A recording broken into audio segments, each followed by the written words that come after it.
Magandang araw! Ngayon ang lulutuin naman natin ay pork liempo steak. Bali, naghiwa lang ako dyan ng bawang. Ang kakailangan pala natin dito ay bawang, white onions, sugar, paminta, toyo, oyster sauce, salt, pampalasa, at calamansi juice. Ako lang ba, pag may nakikita kong mga nilulutong pagkain na lumalabas sa blue app ko, tapos parang gusto kong gayahin, talagang gagawin ko siya. 2 kilong liempo pala itong nabili ko sa palengke. Kaya ganyan kadami yung ilalagay nating bawang. Tapos 12 perasong kalamansi ang i-juice natin. Medyo maliliit ang mga kalamansi ngayon, kaya niramihan ko yung ilalagay natin. After ko nga mahiwa ang kalamansi at bawang, mag-start na tayong mag-mix ng ating pang-marinate. Dinilagay ko na yung bawang. Then, susunod natin ang asin.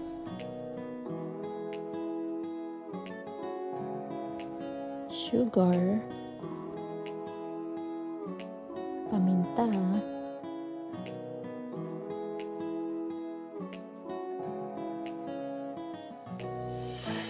At ang pampalasa.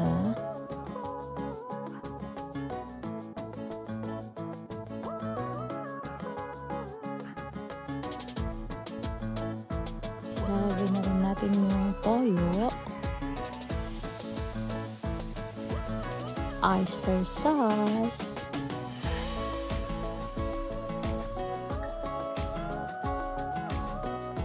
At aking pipigain na ang kalamansi.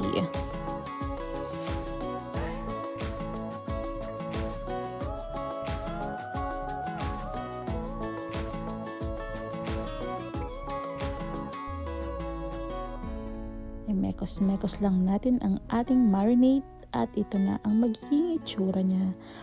Overnight natin siyang imamarinate.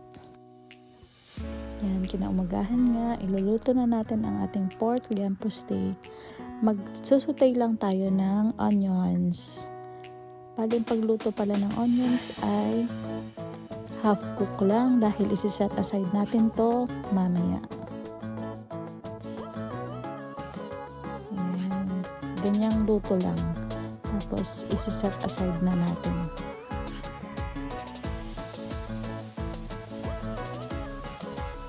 Set aside na.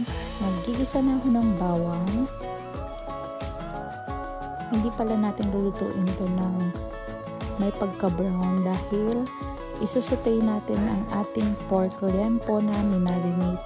Mga ilang seconds lang siya na gigisa natin, tapos isusunod na natin ang ating pork liempo.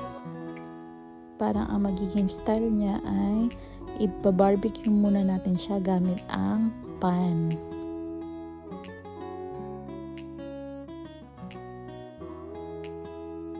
Ganyan po. Babalik-balik rin lang natin siya hanggang sa makuha natin yung gusto nating luto ng pork liempo. Then susunod ko naman yung ibang batch. After natin masutay lahat to, pagsasama-samahin ko na lahat. And then ilalagay ko na po ang pinang-marinate natin ng overnight. Na po ang magsisilbing pampalasa ng ating pork liempo steak. Dadagdag lang po ako ng 1 cup of water para kumulo siya hanggang sa lumambot. Nakulo na po, tikman nyo lang po kung ano yung mga kulang. Then, dagdagan nyo lang po kung salt man yan, sugar, or toyo. And, nakita ko na siyang malambot. Binalik ko na po yung sinutay natin na onion. Pakukuluin lang natin to ng ilang minuto. And then, ready na po ito. Solve na naman po ang ating lunch. Try nyo na din po ang ganitong luto at siguradong mapapa-exercise na naman po tayo sa kainan. Thank you for watching. Kain po tayo!